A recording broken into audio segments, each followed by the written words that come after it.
común hablar de home office o teletrabajo. Lo puso de moda la cuarentena. En realidad, empezó años atrás y con un desastre. El aumento del petróleo en la primera crisis mundial por el combustible, que golpeó fuertemente a los Estados Unidos en la década del 70. Los costos de traslado de los empleados treparon. Los costos asociados a la generación de trabajo en las empresas también. Entonces, el físico Jack Niels de la NASA propuso trasladar el trabajo a la casa de los empleados. Y así nace el protocolo FTP, o protocolo de transferencia de archivos. Era a través de redes de computadoras, unidas una a la otra. Años más tarde, la World Wide Web, o WWW, hoy conocida como Internet, que trajo nuevos protocolos. Pronto llegaron las computadoras personales, llamadas PC. En la década del 90, la invención del email y el desarrollo de las redes de mensajería de chat como Messenger o ICQ aceleraron la conectividad. Paralelamente, las computadoras hogareñas le dieron paso a las notebooks y el celular se popularizó. Cada vez era menos necesario que el trabajador vaya a ciertos trabajos, pero el grado de conocimiento y estos dispositivos resultaba indispensable. En Argentina, la crisis de 2001 replanteó algunas formas de ahorrar costos también. Pero Uruguay, un país que le vendía muchos servicios a Argentina, fue el que tras la crisis 2001 buscó otros mercados y dio un salto con un crecimiento brutal del comercio electrónico. Uno de los primeros países en adoptar el teletrabajo fue España, que en 2006 inició el plan Concilia. Era para conciliar, para regular el trabajo a distancia en la administración pública. Proponía equilibrar la vida laboral, familiar y personal. En 2008, Colombia aprobó su ley de teletrabajo. Estados Unidos, años después, mejoró su propia ley de teletrabajo, instrumentando ventajas para las empresas que lo hicieran. En 2020, la pandemia y la necesidad del aislamiento social preventivo y obligatorio, que hoy conocemos como ASPO, aceleró las discusiones en Chile, Perú y Brasil. En Europa, el líder es Holanda, seguido por Francia, el segundo país con más teletrabajo instrumentado, con casi el 20% de los puestos laborales bajo esta modalidad. Por supuesto, el coronavirus en Argentina también aceleró toda la discusión.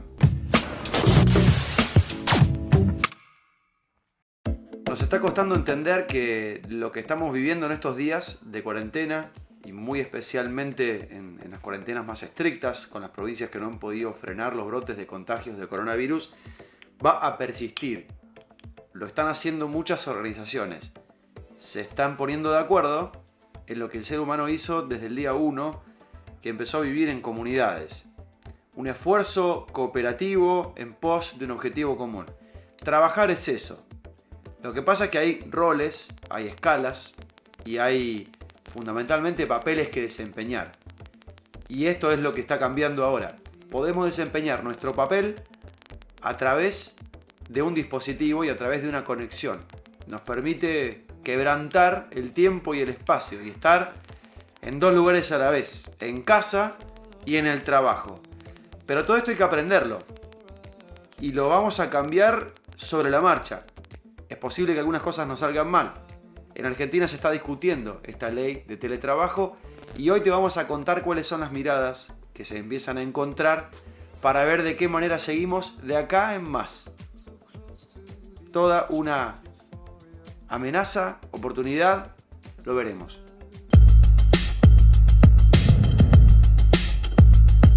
Damián Méndez es el CEO para Latinoamérica del grupo Stefanini, una empresa que investiga en inteligencia artificial y tiene una política de teletrabajo desde hace años. Cintia Biención es abogada y dirigente de la Asociación de Abogados que defienden a los trabajadores en derecho laboral. Sin duda era una discusión que toda la sociedad, digamos, se debía, pero no es una discusión que se hubiera dado en este momento y con la aceleración que se da. Y bienvenido sea, ¿no? Creo que es algo que tanto las empresas como quienes trabajamos en las empresas, como quienes estamos de empleados, como quienes las dirigen o las dirigimos, tenemos que hacer una adaptación muy grande y estamos en el camino, ¿no? Y bienvenida una legislación para que dé un marco un poco más certero de para dónde ir, pero sin duda es una evolución enorme, ¿no? Lo que estamos viviendo. Pero obviamente, como consecuencia del aislamiento, los tiempos se apresuraron. Y esto trae, obviamente, la necesidad de incorporar el tema y los debates a una velocidad que por ahí no sería la deseable, teniendo en cuenta que todavía no hay mediciones de impacto en el mundo que den cuenta exactamente de cuáles son las ventajas y las desventajas que el teletrabajo está trayendo a las personas que ya tienen esta modalidad implementada, incluso en los países centrales y desde hace muchos años. O sea que lo que se hace es un poco a partir de estudios que existen, de cierta intuición de los operadores que tienen que diseñar estas normas, y obviamente también de los diferentes intereses que entran en tensión cuando se discuten normas laborales. Hay un punto que se torna difícil: el equilibrio entre lo que la empresa quiere y lo que el trabajador puede hacer. Por eso el enfoque para que esto funcione tiene que estar puesto en la persona, que sea productiva, pero a la vez que tenga tareas y tiempos específicos, objetivos que hagan el trabajo medible. Regular el marco laboral para los empleados y las empresas, ¿no? Pero con una mirada, digamos, muy puesta en la persona, sin duda.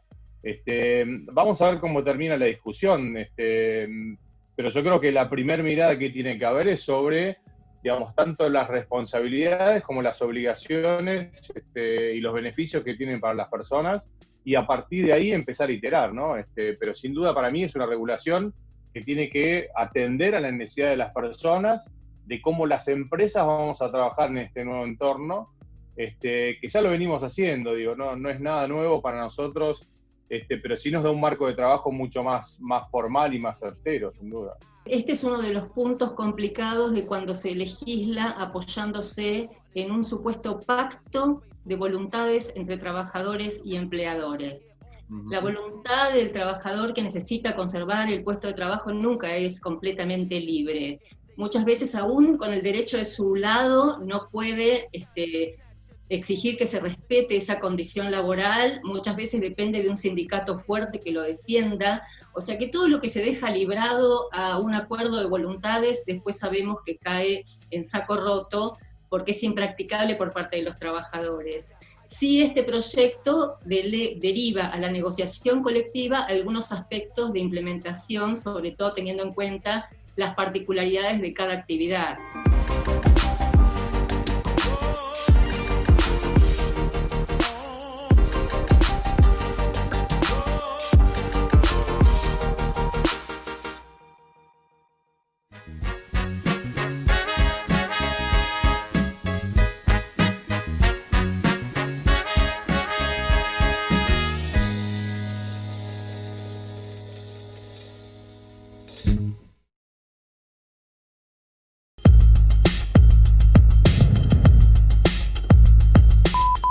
Trabajo, curro, laburo, tongo. Entre castellano y lunfardo, los argentinos tenemos muchas palabras para definir al trabajo que hacemos. Al teletrabajo, al home office, lo puso de moda la cuarentena. Lo que no puso de moda fue una mejora en las conexiones de internet. Son las mismas de antes. La diferencia es que ahora hay más gente que les está usando. En todo caso, propone un salto de paradigma. Un paradigma es un molde, una manera de hacer las cosas. A partir de ahora, parece que no volveremos a hacerlas igual. Estamos en cuarentena, ¿no? Que nos hace por alguna razón estar trabajando home office e implementar gran parte de estos cambios que se venían dando de a poquito, pero obviamente se aceleraron, que ahora entro en ese aspecto, pero también la cuarentena genera que la economía o el sistema económico esté de alguna forma trabajando de una manera no normal. Entonces tenemos que saber que lo que está ocurriendo hoy y cómo estamos trabajando nosotros está dentro de un contexto de pandemia, ¿no? De una situación un poco de laboratorio. Todavía no estamos funcionando con la economía plena. El teletrabajo siempre generó alguna suspicacia o alguna sensación entre los que nos dedicamos a este tema, pensando sobre todo no solo en las condiciones patrimoniales o las condiciones de prestación de servicio, sino en la pérdida del vínculo con el grupo. O sea, la realidad es que uno de los temores que siempre aparece con el tema del teletrabajo es esta figura del trabajador individual alejado de su grupo de pertenencia, que es el resto de los trabajadores de la empresa. Creo que ese es uno de los puntos que, por lo que estoy viendo, en los proyectos está abordado de algún modo, y era uno de los puntos que a mí más me preocupaba. O sea, que el trabajador pierda su sentido de pertenencia a un grupo de solidaridad. COVID has changed a lot about our lives, and that certainly includes the way that most of us work. At this point, the vast majority of us here at Facebook, about 95% of the company or more, are working remotely at this point. And we've already told people that through 2020, they can choose to work from home if they can do their job there productively. And also with social distancing requirements, as we're looking at opening up offices, we think we're going to get initially to about only 25% density and capacity. So a lot of us are going to have to be working remotely for some time to come. Hay personas que no son adecuadas para el home office, porque el home office requiere un grado de responsabilidad y compromiso muy distinto. Imagínate yo que en este momento estoy hablando con vos que sos un cliente. Y de repente uno nunca sabe quién se encuentra, y es parte de la seguridad que necesitan las empresas, quién se encuentra en mi entorno de trabajo. Puedo estar viviendo con una persona que trabaja en la competencia y está viendo y participando en un intercambio de información. Definitivamente tiene que ser voluntario, yo estoy de acuerdo con eso. Porque no todas las personas, a ver, creo que estamos muy basados en un paradigma que no es el paradigma normal, ¿no? Estamos parados en un paradigma de la no normalidad, que es lo que nos viene pasando en estos meses. Y no es real que en este contexto sea lo mismo que en un contexto normal más adelante, ¿no? Las demandas de los clientes, estamos en un momento donde todos estamos muy colaborativos con la situación, con lo cual desde los clientes también están con situaciones de mucha flexibilidad en los servicios, las empresas estamos dando los servicios con flexibilidad, pero no es una situación normal definitivamente. Los volúmenes no son los mismos, en algunos casos, en otros casos son mayores y en otros menores, pero creo que estamos en una situación poco normal. Entonces, definitivamente hay que ir ajustándolo, no creo que esté grabado con piedra ni nada por el estilo. Digamos, lo que sí creo que impone para las empresas y para los trabajadores es tener flexibilidad para ir adaptándolo, ¿no? Habría que ver, cuando esto pase, si realmente tiene toda esta romantización que se quiere hacer con el teletrabajo como si fuera algo deseable por todas las personas que trabajamos. En realidad las encuestas están diciendo que muchas personas encuestadas han dicho, aún si me arreglaran el tema de los cuidados, si me pagaran la conectividad, si me cuidaran la salud, el aislamiento es, digamos, una condición sumamente disvaliosa para la persona que trabaja. Esta imposibilidad de contactarse con los compañeros, de socializar, de tener participación sindical activa, digamos, de esta cuestión de salir del hogar, hacer la tarea, digamos, productiva, remunerada afuera, y volver y poder despegar, y conservar su intimidad sin intromisiones. Mientras no se puede calcular si una empresa ahorra costos logrando que sus trabajadores resuelvan desde casa, sobresale otro debate. Si todos queremos hacerlo, si todo el mundo está igual de preparado, o si hasta debe haber límites, horarios, al trabajar desde casa. Es una incógnita, la verdad, decirlo hasta el momento desde el punto de vista de costos. Por un lado, a ver, hay un entendimiento, digamos, de que los costos para las empresas pueden llegar a bajar, pero no lo sabemos. También en la situación post-pandemia es posible que las empresas tendremos que tener el mismo metraje cuadrado para soportar la misma operación por un tema de distanciamiento social, con lo cual, si eso fuera así, los costos no bajarían para las empresas. Con lo cual, la cuestión de costos tampoco está muy clara en este momento, ¿no? Es difícil pensar a futuro. Definitivamente creo que para las personas que trabajan de home office o las que trabajamos de home office también se plantea un paradigma un poco distinto, ¿no? En general, nosotros todas nuestras horas laborales las pasábamos fuera de nuestra casa, con lo cual nuestro entorno laboral no estaba en nuestra casa y nuestras casas no están preparadas para esto. Entonces, digamos, sí va a requerir algún esfuerzo o colaboración de las empresas de colaborar con esto, pero aún si eso se diera, digamos, yo creo que hay un cambio más grande de esto, ¿no? Con el tiempo ir mudando los entornos laborales de entornos de oficinas a entornos hogareños, en la medida que haya voluntad, porque también hay mucha gente que por ahí dice, digamos, a ver, también hay un paradigma de la productividad, ¿no? La productividad en principio pareciera que se mantuvo, o que aumentó en muchos casos, pero otra vez, en un entorno bastante anormal, ¿sí? Un entorno donde las personas que estamos trabajando de la casa no tenemos un espacio adecuado, no tenemos conectividades preparadas, no tenemos equipamientos y estamos con nuestra familia, con nuestros hijos dando vuelta, digamos, con nuestras parejas, con lo cual es un entorno bastante difícil de predecir cómo va a ser el normal, ¿no? todavía no hay mediciones de impacto, que todavía no se sabe cómo esto implementado masivamente puede afectar, digamos, cómo incide incluso en las ganancias de las empresas. Se supone, a priori, que hay un ahorro muy importante en las empresas al implementar esta modalidad, que por ejemplo ven reducidos sus gastos de alquiler de equipamientos, de oficinas, incluso de recursos humanos, de oficinas administrativas que se trasladan al hogar del trabajador. Entonces esto, que implica un ahorro en las empresas, no vuelve, no está previsto que vuelva a los trabajadores.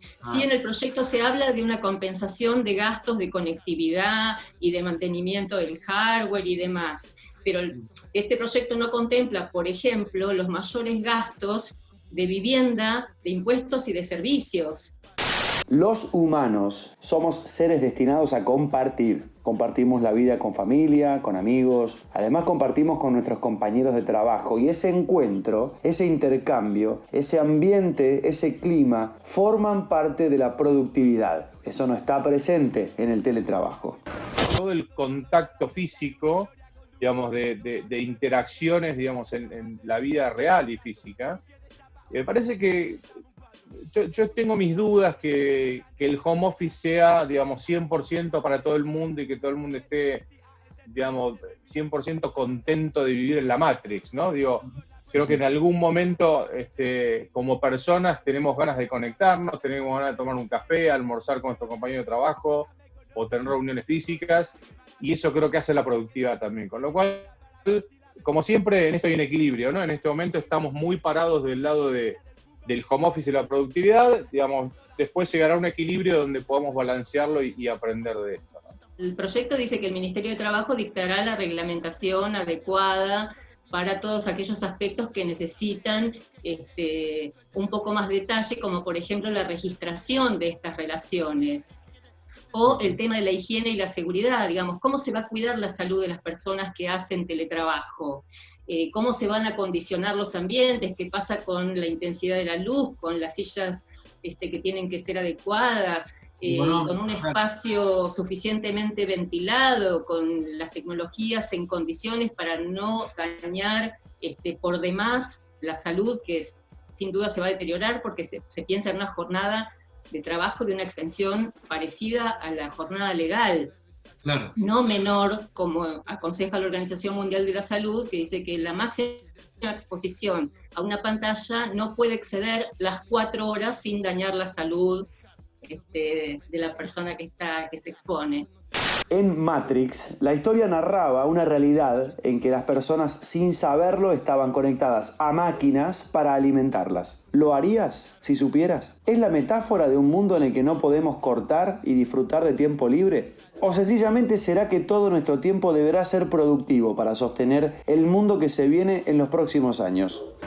Es un hecho que hoy todos estamos operando de esta forma, ¿no? Digo, ahora, creo que el día que levanten la pandemia, todos iremos adaptando, volverán a nuestras oficinas y encontraremos las telarañas en las impresoras, ¿no? Pero más allá de eso, digo, es un hecho que no va a volver a ser lo que era antes. Para mí, esto lo que hizo fue adelantar un poco los procesos de las empresas y de los trabajos nuestros, rompiendo esos paradigmas de que la productividad se medía, digamos, por una cuestión física, ¿no? Si uno piensa, no sé, 150 años atrás a hoy, o un poco más, la productividad en las empresas se medía por una cuestión física, ¿no? De ver a las personas y vos decías, bueno, si estuvo sentado en la oficina de 9 a 18 es porque estuvo trabajando. Hoy ese paradigma se rompe bastante, ¿no? Insisto, esta adaptación, digamos, es un proceso que nos va a llevar un tiempo y bienvenido sea, ¿no? ¿Qué es el derecho a la desconexión? En realidad es, digamos, no es nuevo, probablemente se empieza a entender de qué se trata a partir del debate por el teletrabajo, pero a partir de la implementación masiva de las TICs, tecnologías de información y la comunicación, esta cuestión de estar todo el tiempo a disposición del empleador, que puede acceder a uno con demandas concretas fuera de la jornada limitada legal de trabajo, no tiene que ver exclusivamente con el teletrabajo, solo que a partir de la discusión sobre el teletrabajo se pone sobre la mesa este abuso por parte de muchos empleadores que pueden a veces mandarte un mensaje el viernes a la noche diciéndote, no lo hagas ahora, te lo digo para que ya lo tengas para el lunes. Bueno, en la discusión del teletrabajo justamente lo que se tiene presente es esta demanda que apareció en muchas encuestas, donde muchas trabajadoras y trabajadores dijeron, no puedo cortar. Y a fin de cuentas la humanidad nos condena. Nuestro ser humanos nos lleva a que sea más difícil de aceptar que podemos trabajar desde casa, que podemos hacer lo que hacemos diariamente desde casa, siempre y cuando la actividad lo permita. Necesitamos estar cerca de otros. Y esa es la primera conclusión que queremos sacar después de todo lo que vimos y todo lo que escuchamos. Sin embargo, hay que prepararse. Esto parece no tener vuelta atrás. Y parece que empezamos a andar en un camino que puede ser histórico, que puede ser larguísimo, puede durar décadas, pero que definitivamente llegó. Y llegó acelerado, antes de lo que pensábamos.